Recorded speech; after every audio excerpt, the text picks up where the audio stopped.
Hello everyone, welcome to Learning Twist. तो यह है क्लास 9 सिविक्स का चैप्टर नंबर 2 कॉन्स्टिट्यूशनल डिज़ाइन। चलिए इसको शुरू कर लेते हैं, देखते हैं इसमें क्या है। ठीक है, democratic constitution in South Africa. South Africa का डेमोक्रेटिक कॉन्स्टिट्यूशन। ठीक है, तो साउथ अफ्रीका जो है एक देश है ना, अफ्रीका अफ्रीका का सदर्न पार्ट है साउथ अफ्रीका। ठीक है, तो इसमें देखेंगे I have fought against white domination and I have fought against black domination. मैंने जो है वाइट डोमिनेशन के खिलाफ भी लड़ाई लड़ी और मैंने जो है ब्लैक डोमिनेशन के खिलाफ भी लड़ाई लड़ी। मतलब क्या है ना कि वाइट डोमिनेशन का मतलब है जैसे गोरे लोगों का जो है डोमिनेशन होता है, गोरे और काले। देखो मैं बताती हूँ, जैसे क्या था जब हमारा देश गुलाम था ना भारत, तो अब यहाँ पर भी यही तो था। जब गोरे आए थे तो गोरों ने जो है हम पे अपना कब्जा जमा रखा था, हम गुलाम थे ब्रिटिश सरकार के, है ना, गोरे लोगों के। तो क्या था, जब हमारा देश आज़ाद हुआ, जब हमें आज़ादी मिली, तो ये गोरे लोग जो थे ना छोड़कर चले गए थे यहाँ से, ये पूरी तरीके से यहाँ से चले गए थे। लेकिन साउथ अफ्रीका में ऐसा नहीं हुआ था। वहाँ पर क्या हुआ था, वहाँ पर जो था गोरे लोग वहीं के वहीं जम गए थे, वहीं रह गए थे, वो वहीं के होकर रह गए थे। तो उन्होंने क्या करा था, वहाँ पर रंग भेद की नीति बनाई थी। जैसे गोरे लोग थे आधे और आधे काले लोग थे, क्योंकि साउथ अफ्रीका में जो मेनली जो पॉपुलेशन है वो काले लोगों की है। तो वहाँ पर जो दूसरे जो लोग आए थे गोरे लोग, तो उन्होंने वो रंग भेद की नीति बना दी थी कि मतलब वो काले लोगों को अपने साथ नहीं आने देते थे, काले लोगों के साथ बहुत सारे अत्याचार करते थे। तो इस सिस्टम को बना दिया था। तो ये लिखा है नेल्सन मंडेला ने। नेल्सन मंडेला बोल रहे हैं कि I have fought against white domination. मैंने जो है वाइट डोमिनेशन के खिलाफ भी लड़ाई लड़ी है। And I have fought against black domination, और मैंने जो है ब्लैक डोमिनेशन के खिलाफ भी लड़ाई लड़ी है। I have cherished the ideal of a democratic and free society in which all persons live together in harmony and with equal opportunities. कि मैं एक ऐसे समाज की स्थापना करना चाहता हूँ। आई हैव चेरिश्ड, मैं खुश हूँ एक ऐसे आइडियल के साथ कि सारे लोग जो डेमोक्रेटिक हों, सारा समाज जो है ये फ्री हो, स्वतंत्र हो, सब लोग, सारे जो लोग हैं मिलजुल कर रहे हैं। मतलब उनका ये कहना था, काले गोरे का कैसा सिस्टम है, ये गलत बना रखा है कि काले गोरे सब एक साथ मिलजुल कर रहें, सब शांति से रहें एंड विद इक्वल अपॉर्चुनिटीज़, और उन सबको जो है बराबर की अपॉर्चुनिटीज़ मिलें। It is an ideal which I hope to live for and to achieve. और ये एक आइडियल है जिसको मतलब मैं आशा करता हूँ कि इसको हम एक ना एक दिन अचीव जरूर करेंगे। ठीक है, उनका मतलब कहना था कि but if needs be it is an ideal for which I am prepare to die. कि मैं इसी आशा के साथ जीऊँगा कि मतलब मैं उम्मीद करता हूँ कि सारे लोग शांति से, सद्भावना से एक दूसरे के साथ रहें, एक दूसरे के साथ मिलजुल कर रहें, सारे काम मिलजुल कर करें, उनको बराबर सारे अवसर प्राप्त हों। कि इसी आशा के साथ मैं जीऊँगा और अगर ज़रूरत पड़ी तो एक दिन इसके लिए मैं मर भी जाऊँगा। ये कहते थे नेल्सन मंडेला। तो दिस वॉज नेल्सन मंडेला, है ना, ये नेल्सन मंडेला थे।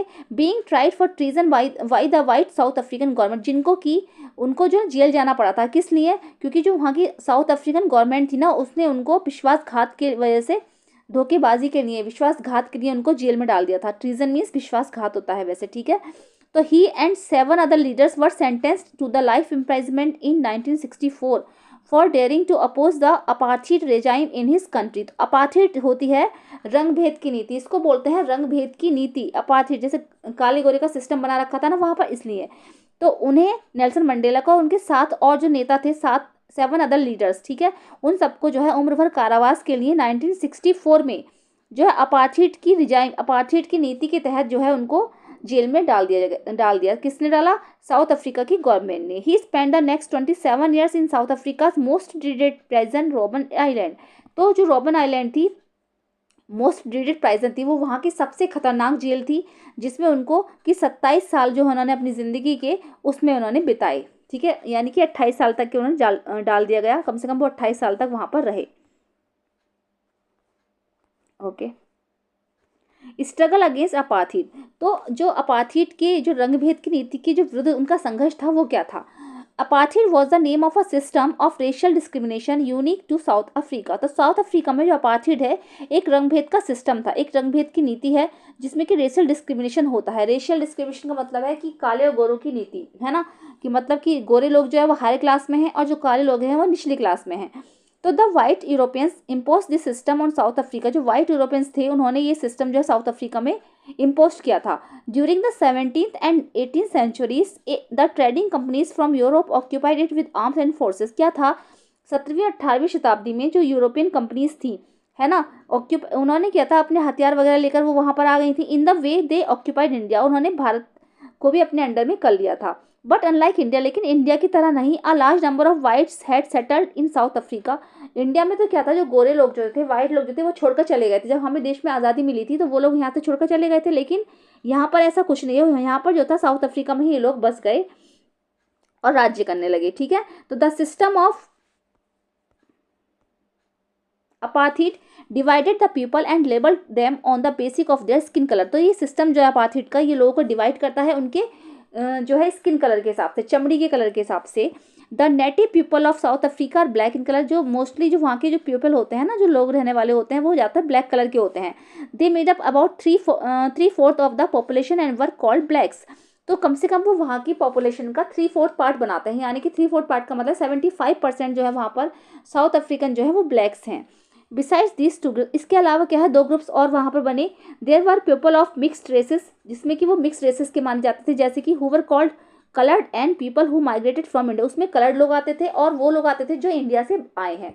समझ में आया। 75% जो थे लोग वहाँ पर जो ब्लैक्स थे, बाकी कुछ कलर्ड थे, मिक्स कलर के भी थे, और जो कुछ ऐसे थे जो इंडिया से आए थे माइग्रेट कर कर, ठीक है।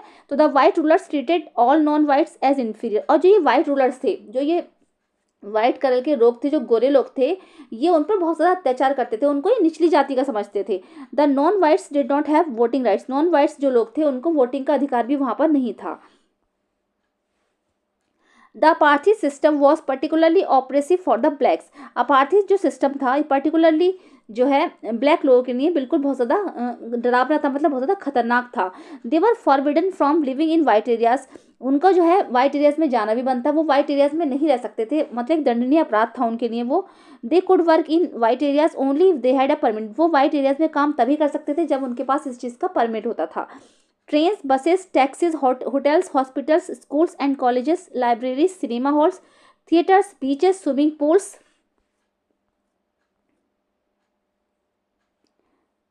Public toilets were all separate for the whites and blacks. ये सारी चीज़ें जो थी ब्लैक्स और वाइट्स की सेपरेट होती थी, मतलब उनको उनकी जो टॉयलेट्स वगैरह या थिएटर वगैरह जो भी चीज़ें पीछे दिख रही हैं उसमें कुछ भी यूज़ करने उनको नहीं दिया जाता था।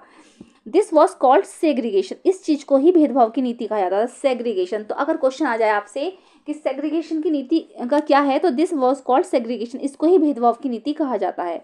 दे could not even visit the churches where the white worship. बल्कि वो क्या था, वो वहाँ पर भी नहीं जा सकते थे, चर्चेज वगैरह में नहीं जा सकते थे जहाँ पर गोरे लोग पूजा करते हैं। Blacks could not form association और protest against the terrible treatment. और ब्लैक्स लोग जो थे वो एसोसिएशन भी नहीं बना सकते थे, और ना ही वो जो किसी आंदोलन वगैरह में पार्टिसिपेट कर सकते थे, उनको किसी भी चीज़ का कोई हक नहीं था। Since 1950 the blacks coloured and Indians fought against the अपार्थी system. फिर क्या था, 1950 से जो ब्लैक लोग थे, the blacks coloured and Indians, अब जो ब्लैक्स लोग और जो कलर्ड हो गए और जो इंडियंस थे, उन सब ने जो रंगभेद की नीति के खिलाफ जो है आंदोलन छेड़ दिया। They launch protest marches and, उन्होंने जो है मार्चेस निकालना शुरू कर दिया, आंदोलन करने शुरू किए, स्ट्राइक्स करना शुरू कर दी, हड़तालें करना शुरू कर दी। The African National Congress was the umbrella organisation that lead the struggle against the policies of the segregation. एक बहुत बड़ी कमेटी बनी Congress, African National Congress was the, ये अम्ब्रेला ऑर्गेनाइजेशन की थी, बहुत बड़ी अम्ब्रेला ऑर्गेनाइजेशन थी, उसकी कंपनी थी ANC, अफ्रीकन नेशनल कांग्रेस, जो कि स्ट्रगल कर रही थी किसके खिलाफ, जो ये सेग्रीगेशन की नीति है ना उसके खिलाफ वो हमला कर रही, उसके खिलाफ आंदोलन कर रही थी। जो सेग्रीगेशन की जो भेदभाव की नीति बना रखी है, तो भाई क्यों बना रखी है, इसके खिलाफ हड़तालें होती थी, आंदोलन होते थे। तो this included many workers unions and the communist party. इसमें बहुत सारे वर्कर्स ने और कम्युनिस्ट पार्टी ने, इसमें बहुत सारी जो पार्टीज थी वो भी आकर इसमें मिल गई कि हाँ भाई ये भेदभाव की नीति के खिलाफ आंदोलन होने चाहिए, ये गलत कर रखा है। तो इसमें बहुत सारी पार्टीज भी शामिल हो गई। Many sensitive whites also join the ANC to oppose apartheid and played a leading role in this struggle. और बहुत सारे सेंसिटिव जो वाइट्स थे, जो जिनको भी ये लगता था कि भाई हाँ गलत तो हो रहा है इन लोगों के साथ, तो वो भी कुछ जो है इस वाली पार्टी में ज्वाइन हो गए, उन्होंने भी इस कम्युनिस्ट पार्टी को ज्वाइन करा। बहुत सारी जो कंट्रीज थी, several countries denounce apartheid as unjust and racist. और बहुत सारे देशों ने भी ये घोषित कर दिया कि हाँ जो ये भेदभाव की नीति बना रखी है ये गलत बना रखी है, उन्होंने डिनाउंस करा, उन्होंने इस नीति को जो है रंगभेद की नीति को निकाल फेंको, उन्होंने बताया। बहुत सारे देशों ने भी इसके लिए आंदोलन शुरू किया। But the white racist government continue to rule by detaining, torturing and killing thousand of black and coloured people. लेकिन जो व्हाइट गवर्नमेंट थी वो लगातार लोगों पर टॉर्चर करती रही, लोगों पर हमले करवाती रही, लोगों को मारती रही, और कई हज़ारों लोग जो है काले और जो कलर्ड पीपल थे वो कई हज़ारों लोग जो है मारे गए उनकी इस नीति के तहत, क्योंकि वो लगातार, उसको समझ भी नहीं आ रहा था, लेकिन वो लगातार हमले करवाई जा रही थी। ठीक है, चलिए अब आगे देख लेंगे। towards a new constitution. As protests and struggles against apartheid had increased, जैसे जैसे ये हमले और जो स्ट्रगल थे लगातार बढ़ते गए, रंग भेद की नीति के खिलाफ ये लगातार बढ़ते चले गए. The government realise that they could no longer keep the blacks under their rule through repression. तो गवर्नमेंट को वहाँ की जो है रियलाइज हो गया, जो वाइट गवर्नमेंट थी ना उसको रियलाइज हो गया कि अब हम काले लोगों को अपने अंडर में नहीं रख सकते, कि भाई आंदोलन लगातार बढ़ते चले जा रहे हैं, हड़तालें चल रही हैं, जगह जगह हमले हो रहे हैं, तो हम इनको अपने अंडर में नहीं रख सकते. The white regime change its policy. जो वाइट रिजाइम थी उसने अपनी पॉलिसीज़ को चेंज किया. Discriminatory laws were repealed. जितने भी डिस्क्रिमिनेटरी लॉज बने थे उन सबको हटाया गया. Ban on political parties and restrictions on the media were lifted. और जितनी भी पॉलिटिकल पार्टीज थी वो सब बैन कर दी गई, बंद कर दी गई, और रेस्ट्रिक्शन जो लगे थे मीडिया पर वो सब हटा दिए गए. मतलब वहाँ की मीडिया को भी अधिकार नहीं था कि वो कुछ दिखाए. मतलब जो वो जो थी ना वो गोरे लोगों के खिलाफ नहीं दिखाती थी, गोरे लोगों की अच्छाइयाँ दिखाती थी वो मीडिया को. मीडिया जो थी तो वहाँ पे मीडिया को भी हटा दिया गया कि भाई अब कोई रेस्ट्रिक्शन नहीं है इस पर, कि जो चाहे वो मीडिया कर सकती है. आफ्टर 28 ईयर्स ऑफ इम्प्राइजमेंट, लगभग 28 साल की जेल के बाद, Nelson Mandela walk out of the jail as a free man. Nelson Mandela तो जेल से बाहर आए और बिल्कुल एक फ्री मैन की तरह, एक स्वतंत्र आदमी की तरह वो रहने लगे. Finally at the midnight of 26 April 1994. Finally क्या था, 26 अप्रैल 1994 में अब क्या हुआ, द न्यू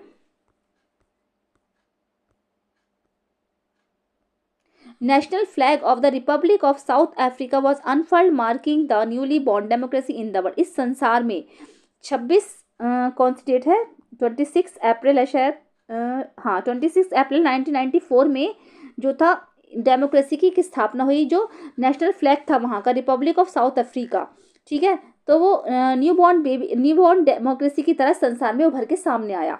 ठीक है. The apartheid government came to an end. Apartheid जो गवर्नमेंट थी, रंगभेद की नीति की जो गवर्नमेंट थी, उसका अंत हुआ. Paving way for the formation of a multiracial government. बल्कि एक मल्टीरेशियल गवर्नमेंट का निर्माण हुआ. मल्टीरेशियल गवर्नमेंट का मतलब है उसमें मतलब काले लोग भी थे, उसमें गोरे लोग भी थे, उसमें मिक्स कलर के लोग थे, इंडियंस भी थे, सब कुछ थे उसमें, यानी कि मल्टीरेशियल गवर्नमेंट का निर्माण हुआ. How did this come about. लेकिन ये सब हुआ कैसे. Let us hear Mandela the first president of this. ये सब हुआ नेल्सन मंडेला के कारण, जो कि फर्स्ट प्रेसिडेंट थे साउथ अफ्रीका के. ऑन द एक्स्ट्राऑर्डिनरी ट्रांजिशन, उन्होंने लिखा है, बताया कि historical enemies succeed in negotiating a peaceful transition from apartheid to democracy exactly because we were prepared to accept the inherent capacity for goodness in the other. मतलब historical enemies जो कि ऐतिहासिक शत्रु रहे हैं एक दूसरे के, दोनों गोरे लोग और काले लोग जब एक दूसरे के शत्रु रहे थे, तो जब वो रंग भेद से डेमोक्रेसी की तरफ आए तो उनका कहना था कि एग्जैक्टली बिकॉज बिल्कुल वो ऐसा ही था जैसे कि we were prepare to accept the inherent capacity for goodness in the. उन्हें जो है मतलब जो है ये हर व्यक्ति के अंदर कुछ ना कुछ अच्छाइयाँ होती हैं, कि मतलब कि हाँ भाई देखने में नज़र नहीं आती कि हर व्यक्ति के अंदर कुछ ना कुछ अच्छाइयाँ होती हैं, तो उन्हें अपनी अच्छाइयों को पहचानना होगा. My wish is that south Africans never give up on the belief in goodness. मेरा विश्वास है कि साउथ अफ्रीकन्स जो लोग हैं वो कभी भी अपनी अच्छाइयाँ नहीं छोड़ेंगे, उनको अपनी अच्छाइयों पर विश्वास होना चाहिए. दैट दे चेरिश, कि अब वो खुशियाँ मनाएं. That faith in human beings is the cornerstone of your our democracy. कि अब वो उनको खुशियाँ मनाने का समय आ गया है, कि अब वो खुशियाँ मनाएं, कि जो हर व्यक्ति के अंदर जो एक डेमोक्रेसी का कॉर्नर स्टोन होता है ना, उसको उभारने का टाइम आ गया है, कि बस जो है साउथ अफ्रीकन्स लोग हैं वो कभी भी इन अच्छाइयों को ना भूलें. ठीक है. तो after the emergence of the new democratic South Africa, black leaders appeal to fellow blacks to forgive the whites for the atrocities they had committed while in power. तो हाँ, तो जैसे जैसे साउथ अफ्रीका में इस न्यू डेमोक्रेटिक रूल आया, तो क्या था वहाँ पर जो उनके साथ जो अत्याचार किए गए थे ना, काले लोगों के साथ, जो गोरे लोगों ने काले लोगों के साथ अत्याचार किए थे, उनके साथ जो बहुत सारी रेस्ट्रिक्शन लगा दी गई थी, उनको सबको हटा दिया गया. They said let us build a new South Africa based on equality of all races and man and women, on democratic values, social justice and human rights. उनका कहना था कि हम एक ऐसे साउथ अफ्रीका का निर्माण करेंगे जिसमें सब बराबर होंगे, सबको समानता का अधिकार होगा, सबकी जो डेमोक्रेटिक वैल्यूज़ हैं वो एक होंगी, सोशल जस्टिस, सबको समान न्याय मिलेगा, सामाजिक रूप से सब एक दूसरे के सामने होंगे, एंड ह्यूमन राइट्स, और सबको बराबर मानवीय अधिकार मिलेंगे. तो उनका ये कहना था कि ऐसे साउथ अफ्रीका का निर्माण करेंगे. The party that rule through operation and brutal killings and the party that lead the freedom struggle that together to draw up a common constitution. वो पार्टी जिसने उनके ऊपर अत्याचार किए थे, और वो पार्टी जिसने ये सब अत्याचार सहे थे, है ना, वो सब मिलजुल कर एक दूसरे के सामने आए और उन्होंने अपना एक कॉमन कॉन्स्टिट्यूशन तैयार किया. ठीक है. कॉमन संविधान बनाया। मतलब ऐसा नहीं कि गोरे लोगों का अलग और काले लोगों का अलग, नहीं, वो सब जो पार्टीज थी वो एक दूसरे के अपोजिट ना होकर एक दूसरे के साथ कंधे से कंधा मिलाकर चलने लगी, और फिर उनसे कहा गया कि कॉमन कॉन्स्टिट्यूशन तैयार किया जाए। After 2 years of discussion and debate they came out with one of the finest constitution the world has ever had. लगभग 2 वर्ष के डिस्कशन के बाद, 2 वर्ष की डिबेट के बाद, बहस होती रही लगातार इस टॉपिक पर, तो फिर क्या था, वो लोग दोनों मिलकर सामने आए, एक फाइनेस्ट कॉन्स्टिट्यूशन जो है बनकर तैयार हुआ है संसार का, जो कि सबसे अच्छा कॉन्स्टिट्यूशन माना जाता है। This constitution gave to its citizen the most extensive rights available in any country. इस कॉन्स्टिट्यूशन ने नागरिकों को वो अधिकार दिए हैं जो किसी और देश ने भी अपने नागरिकों को नहीं दिए। मतलब बहुत अच्छा संविधान बनकर तैयार हुआ ये। Together they decided that in the search for a solution to the problems, आज साथ साथ रहकर उन्होंने डिसाइड किया कि कैसे समस्याओं का समाधान किया जाए। नोबडी शुड बी एक्सक्लूडेड, किसी को भी अब बाहर ना निकाला जाए। No one should be treated as a demon, किसी पर भी अब शैतान वाला व्यवहार न किया जाए। दे agreed that everybody should become part of the solution, वो सहमत थे, एक दूसरे की बातों से सहमत हों। Everybody should become part of the solution, हर कोई इस सॉल्यूशन का पार्ट बने। Whatever they might have done or represented in the past, चाहे किसी ने कुछ भी झेला हो, चाहे किसी के साथ पास्ट में कुछ भी हुआ हो।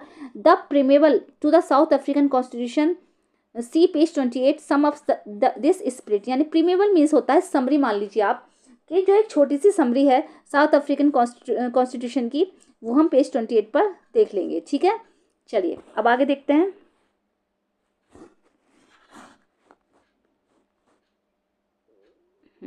यहाँ से आएगा। The South African constitution inspires Democrats all over the world. जो साउथ अफ्रीकन कॉन्स्टिट्यूशन है ना, उससे बहुत सारे डेमोक्रेट्स जो है इंस्पायर होते हैं। मतलब हमारे इंडिया के संविधान में भी बहुत सारी चीज़ें जो है साउथ अफ्रीकन कॉन्स्टिट्यूशन से ली गई हैं। ठीक है, क्योंकि उससे प्रेरित होकर लोगों ने अपने अपने संविधान बनाए। A state denounced by the entire world till 1994 as the most undemocratic one is now seen as a model of democracy. जो देश 1994 तक सबसे ज़्यादा अनडेमोक्रेटिक देश माना जाता था, आज वही जो एक डेमोक्रेसी के एक बहुत बड़े मॉडल के रूप में उभरा। मतलब इतना अच्छा संविधान बना वहाँ का, एक बहुत बड़ा जो मॉडल तैयार हुआ डेमोक्रेसी का।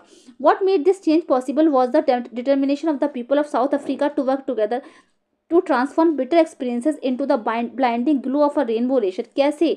कैसे वहाँ के जो लोग थे, कैसे what made this change possible, कैसे ये सब कुछ पॉसिबल हो पाया। Was the determination of the people of South Africa to work together, कैसे वहाँ के लोग जो थे वो मिलजुल कर एक साथ काम करने लगे। टू ट्रांसफॉर्म बिटर एक्सपीरियंस, जो वहाँ के कड़वे कड़वे जो अनुभव थे, कैसे उनसे वो देश बाहर निकला। Into the binding glow of rainbow nation, और एक इंद्रधनुषी राष्ट्र बनकर उभरा। ठीक है, रेनबो नेशन का मतलब है एक इंद्रधनुषी राष्ट्र बनकर उभरा। मतलब बहुत ही बेकार चीज़ें थी वहाँ पर, बहुत ही कड़वे अनुभव थे, बहुत ही अनडेमोक्रेटिक चीज़ें हो रही थी। तो कैसे वो एक जो है रेनबो नेशन के रूप में उभरा। Speaking on the South African constitution, Mandela said, south African constitution के बारे में बोलते हुए मंडेला ने कहा,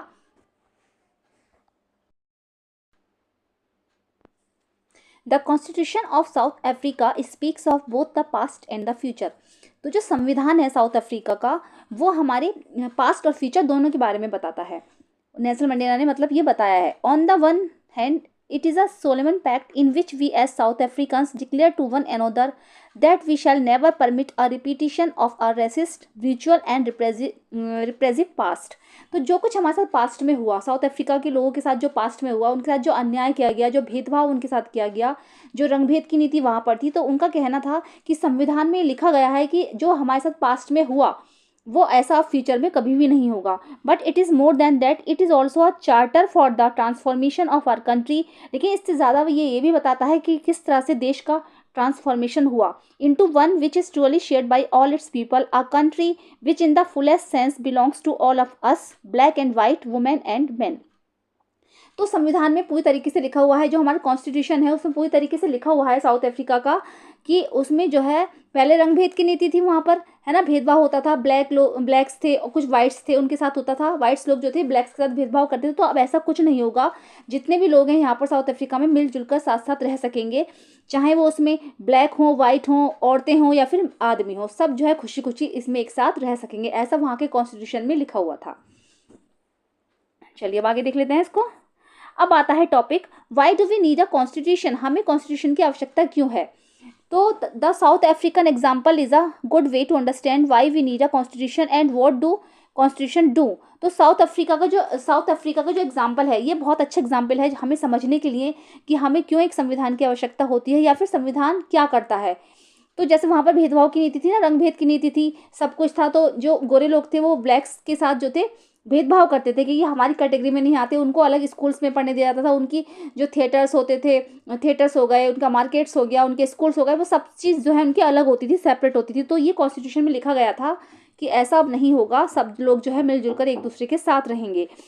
तो इसीलिए संविधान की आवश्यकता है और ये संविधान ये सब करता भी है। तो the oppressor and the oppressed in this new democracy were planning to live together as equals.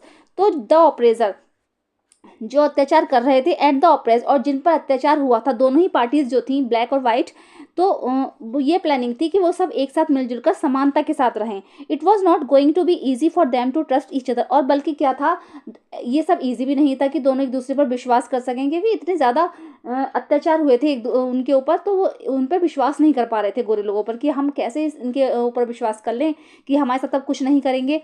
They had there fears, उनके जो है दिलों में डर बैठा हुआ था। They wanted to safeguard their interest, वो क्या चाहते थे, वो अपने लिए को सेफ गार्ड चाहते थे कि ऐसी नीति मिले हमें जिससे कि जो हम लोग हैं सिक्योरिटी फील कर सकें। तो the black majority was keen to ensure that the democratic principle of majority rule was not compromise. तो द ब्लैक मेजोरिटी का मतलब है ज़्यादा, तो ब्लैक लोग जो थे वहाँ पर 75% थे साउथ अफ्रीका में, है ना। तो जो ब्लैक मेजोरिटी थी वो ये इंश्योर करना चाहती थी कि जो डेमोक्रेटिक प्रिंसिपल आया है majority rule was not compromise, तो वो कॉम्प्रोमाइज़ नहीं करना चाहते थे, मतलब एक दूसरे से कॉम्प्रोमाइज़ करें, एक दूसरे के साथ मिलजुल कर रहे।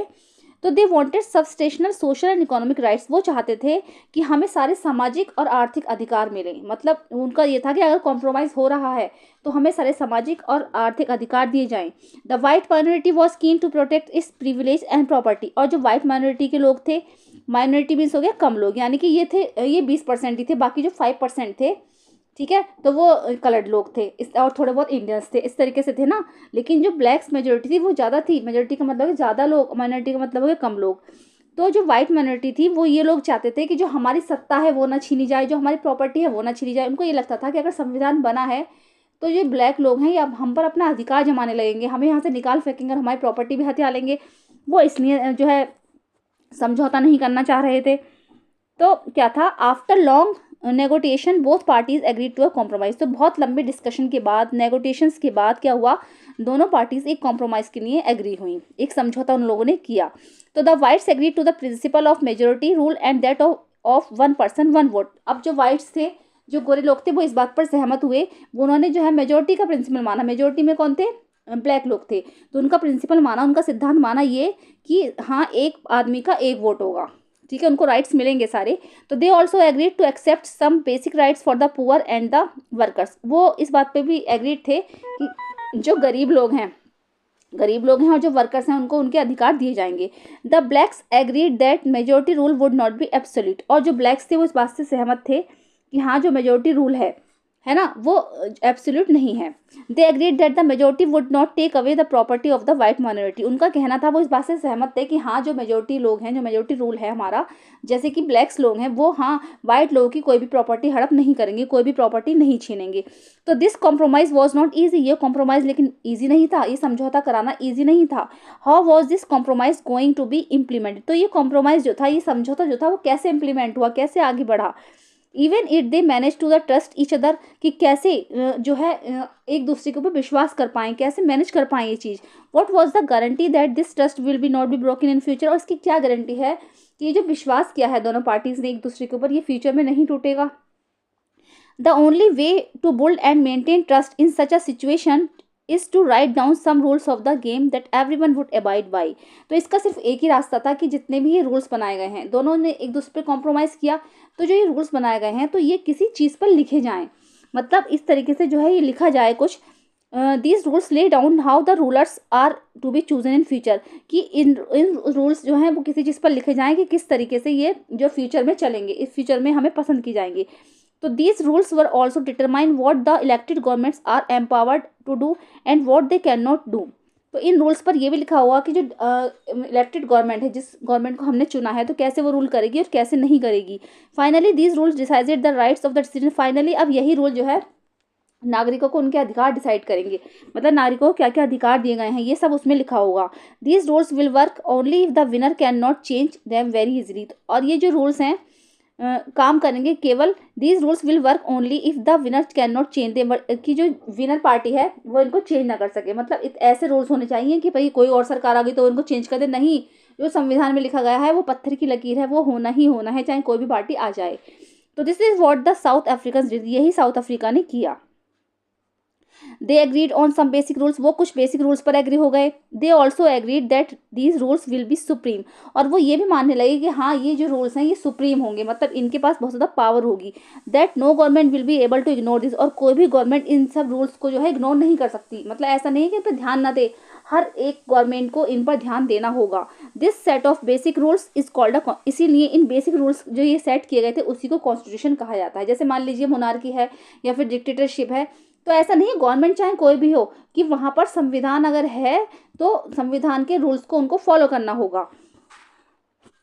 Constitution making is not unique to South Africa, South Africa के लिए कॉन्स्टिट्यूशन बनाना मतलब कोई अलग बात नहीं थी। Every country has diverse groups of people, हर देश में ऐसा होता है और हर देश में जो है अलग अलग डाइवर्सिटी के लोग होते हैं, विविधताओं के लोग होते हैं। ऐसा नहीं है वहाँ पर एक ही धर्म के लोग रह रहे हैं, एक ही जाति के लोग रह रहे हैं, नहीं, हर देश में अलग अलग तरीके के लोग होते हैं। तो their relationship may not have been as bad as that between the whites and the blacks in South Africa, और उनका रिलेशनशिप भी इतना बुरा नहीं होता है, ऐसा नहीं होता है जैसा कि वाइट्स और ब्लैक्स के साथ हुआ साउथ अफ्रीका में। But all over the world people have differences of opinion and interest, लेकिन सारे संसार में जो अलग अलग तरीके के लोग रहते हैं अपने ओपिनियन के हिसाब से रहते हैं, अपनी चॉइसेस के हिसाब से होते हैं, वेदर डेमोक्रेटिक और नॉट, चाहे वो डेमोक्रेटिक है या नहीं है। Most countries in the world need to have these basic rules, और हर एक कंट्री को इन रूल्स को अपनाना ही होगा, और हर कंट्री के लिए आवश्यक है कि वहाँ पर एक संविधान हो।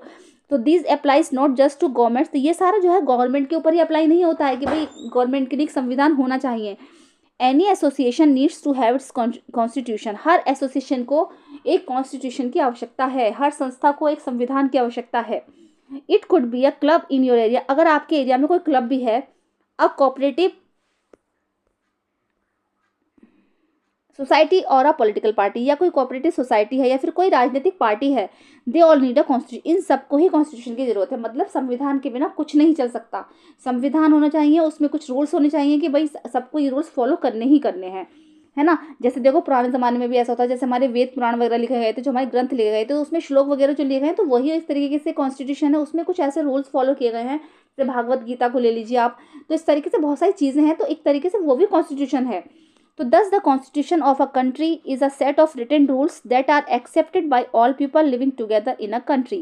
तो अब ये कॉन्स्टिट्यूशन की डेफिनेशन है, द कॉन्स्टिट्यूशन ऑफ कंट्री, इसीलिए एक देश का संविधान एक जो है सेट है रिटन रूल्स का, जिसमें लिखे हुए जो है नियम होते हैं, दैट आर एक्सेप्टेड, जो कि हर व्यक्ति के द्वारा जो उस देश में रहते हैं, जो उस देश में साथ साथ रहते हैं, हर व्यक्ति के द्वारा एक्सेप्टेड किए जाएंगे। मतलब उसमें रूल्स होते हैं, और जो वहाँ का देश का नागरिक है और जो साथ साथ वहाँ पर रह रहे हैं, चाहे वो किसी भी धर्म का हो, किसी भी जाति का हो, उसे वो रूल्स फॉलो करने ही पड़ेंगे। Constitution is the supreme law that determines the relationship among people living in a territory and also the relationship between the people and the government. तो कॉन्स्टिट्यूशन जो है एक सुप्रीम लॉ है, मतलब एक बहुत पावरफुल लॉ है, उसमें पावरफुल नियम है जो डिटरमाइंस करते हैं कि जो रिश्ता है किस किस का रिश्ता, एक गवर्नमेंट और हमारे जो देश के जो नागरिक हैं उनके बीच जो रिश्ता है उसको सुधारता है। मतलब उसमें जो लोग साथ साथ रहते हैं उन दोनों के रिश्ते मानने होंगे, उन दोनों को नियम मानने होंगे। अब constitution does many thing, constitution से बहुत सारी बातें होती हैं, जैसे कि फर्स्ट है it generates a degree of trust and coordination that is necessary for different kind of people to live together.